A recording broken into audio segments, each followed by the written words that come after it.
നിയമസഭാ പ്രവർത്തനങ്ങളെ തടസ്സപ്പെടുത്തുന്ന ബോധപൂർവമായ ശ്രമം പ്രതിപക്ഷത്തിൻ്റെ ഭാഗത്തുനിന്നുണ്ടാകുന്നു. അത് നിരന്തരമായി ഉണ്ടാകുന്നു. മാത്രമല്ല, ഇന്ന് മുഖ്യമന്ത്രി പറഞ്ഞ കാര്യങ്ങൾ വളരെ ശ്രദ്ധേയമാണ്. കാരണം ബോധപൂർവം നിലവാരമില്ലാത്ത തകർച്ച, നിയമസഭയുടെ ഔചിത്യത്തിന് യോജിക്കാത്ത തരത്തിൽ, പ്രതിപക്ഷ നേതൃസ്ഥാനത്തിന് യോജിക്കാത്ത തരത്തിലുള്ള രീതികൾ, പരാമർശങ്ങളൊക്കെ ഇത്തരത്തിൽ പ്രതിപക്ഷം ഉന്നയിക്കുകയും ഉയർത്തിക്കൊണ്ടുവരികയും ചെയ്യുന്നു. അവിടെ വി.ഡി. സതീശന് സംഭവിക്കുന്ന വീഴ്ചകൾ ഒക്കെയാണ് മുഖ്യമന്ത്രി എന്ന നിലയിൽ പിണറായി വിജയൻ നിയമസഭയിൽ ചൂണ്ടിക്കാണിച്ചത്. സ്പീക്കറും അതിന് അനുഗുണമായി തന്നെയാണ് വസ്തുതകൾ നിരത്തുന്നത്. കാരണം നക്ഷത്ര ചിഹ്നമിട്ട ചോദ്യങ്ങൾ, അത് മുഖ്യമന്ത്രിയും പറഞ്ഞു, നക്ഷത്ര ചിഹ്നമിട്ടാലും ഇല്ലേലും അതൊക്കെ ചോദിക്കുന്നതിലേക്കാണ്, അതൊക്കെ പറയാനും വിശദീകരിക്കാനും തയ്യാറാകുന്ന ഒരു സർക്കാരാണ് ഇതുവരെയും നിയമസഭയിൽ കണ്ടതെന്നൊക്കെ മുഖ്യമന്ത്രി വിശദീകരിച്ചു. ഇപ്പോൾ ഷീജ ഒരിക്കൽ കൂടി ചേരുകയാണ്. ഷീജ, ഇന്ന് നിയമസഭയിൽ മുഖ്യമന്ത്രി കാര്യങ്ങൾ വിശദീകരിക്കുന്നു. പ്രതിപക്ഷ നേതാവിനോടുള്ള രൂക്ഷമായ വിമർശനം പറയുന്നു. സ്പീക്കർ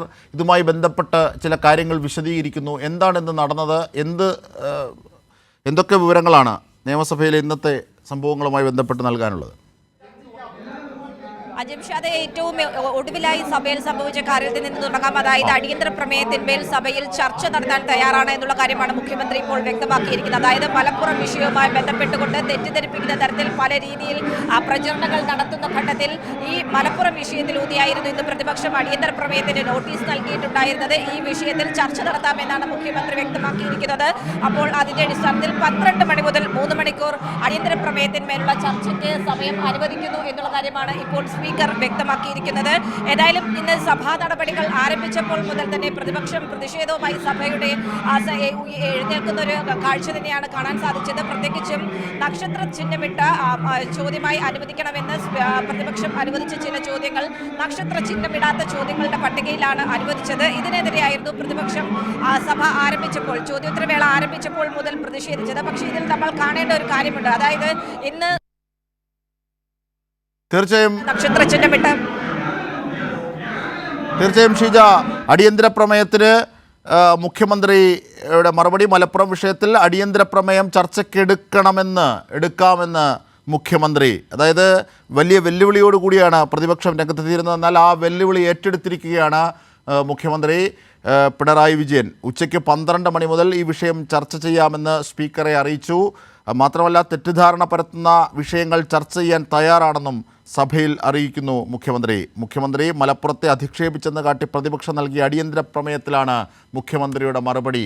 ഷീജ, അതായത് സാധാരണഗതിയിലുള്ളതുപോലെ ഒരു ബഹളമയം ഉണ്ടാക്കുക, അടിയന്തര പ്രമേയം അനുവദിക്കാത്തതിൽ പ്രതിഷേധിക്കുക, അതിനുശേഷം പുറത്തു വന്ന വലിയ ആരോപണങ്ങൾ ഉന്നയിക്കുക, ഈ അവസ്ഥകളൊക്കെ ഇല്ലാതാക്കിയിരിക്കുന്നു എന്നുള്ളത് കൂടിയാണ് ഇതിൻ്റെ രാഷ്ട്രീയ പ്രത്യേകത. മറ്റൊന്ന്, മടിയിൽ കനമില്ല, അതുകൊണ്ട് വഴിയിൽ നടക്കാൻ ഭയവും വേണ്ട എന്ന പ്രഖ്യാപനം, അല്ലെങ്കിൽ അത്തരത്തിൽ പറയുന്ന സർക്കാരിൻ്റെ നടപടികളുടെ നിഷ്കളങ്കത കൂടിയാണ് ഇവിടെ പ്രതിഫലിക്കുന്നത്. കാരണം ഈ മലപ്പുറം വിഷയവുമായി ബന്ധപ്പെട്ട് അടിയന്തര പ്രമേയം, അതായത് പ്രതിപക്ഷം കൊണ്ടുവന്ന അടിയന്തര പ്രമേയം ചർച്ച ചെയ്യാൻ തയ്യാറാണ്. ഇതിൽ ഉള്ള തെറ്റിദ്ധാരണകൾ ജനതയുടെ മുമ്പിൽ അല്ലെങ്കിൽ സഭയുടെ മുമ്പിൽ അറിയിക്കാൻ തയ്യാറാണ്. തെറ്റിദ്ധാരണകൾ തിരുത്താൻ ഒക്കെ ഉപകരിക്കുന്ന രീതിയിലേക്ക് ഈ സാഹചര്യങ്ങളെ മാറ്റാൻ സർക്കാർ തയ്യാറായിരിക്കുന്നു എന്നത് കൂടിയാണ് ഇതിൽ ഏറ്റവും വലിയ രാഷ്ട്രീയ പ്രത്യേകതയായി നിരീക്ഷിക്കേണ്ടത്. എന്തായാലും മലപ്പുറം വിഷയത്തിൽ പ്രതിപക്ഷത്തിൻ്റെ അടിയന്തര പ്രമേയം ചർച്ച ചെയ്യാം, അതിന് മുഖ്യമന്ത്രി മറുപടിയും നൽകാം എന്നിതാ സർക്കാർ അറിയിച്ചിരിക്കുന്നു. സ്പീക്കറെ 12 മണിയോടുകൂടിയാണ് അടിയന്തര പ്രമേയത്തിന്മേലുള്ള ചർച്ച ഉണ്ടാവുക. ഷീജ ചേരുകയാണ്. ഷീജ, ഏറ്റവും സുപ്രധാനമായ കാര്യമാണിത്. കാരണം ഷീജ, കേൾക്കാമെങ്കിൽ? തീർച്ചയായും അജിംഷാദ്, ഏതായാലും നിർണായകമായൊരു തീരുമാനമാണ് ഇന്നിപ്പോൾ അല്പസമയം മുമ്പ് നിയമസഭയിൽ ഉണ്ടായിരിക്കുന്നത്. നിർമ്മൽ ചക്രവർത്തി അതിന്റെ കൂടുതൽ വിശദാംശങ്ങളുമായി നമുക്കൊപ്പം ചേരുന്നുണ്ട്. നിർമ്മൽ, ഇന്ന് ഈ വിഷയത്തിൽ, പ്രത്യേകിച്ചും മലപ്പുറം വിഷയത്തെ ഉപയോഗിച്ചുകൊണ്ട് സർക്കാരിനെതിരെ വലിയൊരു നീക്കം നടത്തുക, അതിനുള്ളൊരു ശ്രമമായിരുന്നു പ്രതിപക്ഷത്തിൻ്റെത്. അതേത് രീതിയിലാണ് മുഖ്യമന്ത്രി ആ വെല്ലുവിളി സ്വീകരിച്ചുകൊണ്ട് ചർച്ചയാകാമെന്നുള്ളൊരു തീരുമാനത്തിലേക്ക് എത്തിയത്?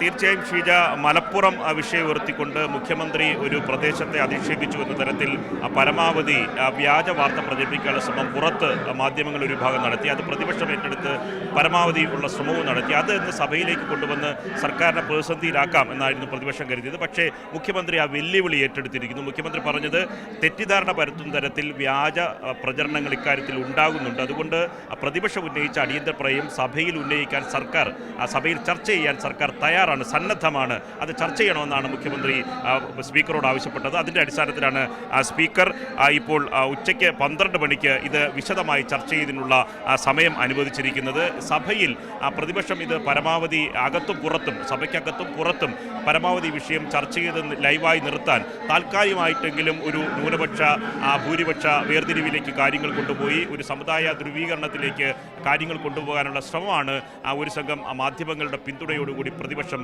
ഏറ്റെടുത്തിരുന്നത്. പക്ഷേ സഭയ്ക്കകത്ത് ഈ വിഷയം ഉന്നയിച്ചപ്പോൾ തന്നെ ഇക്കാര്യങ്ങളിൽ തെറ്റിദ്ധാരണ പരത്തുന്ന പ്രചരണങ്ങൾ വ്യാപകമായി നടക്കുന്നുണ്ട്.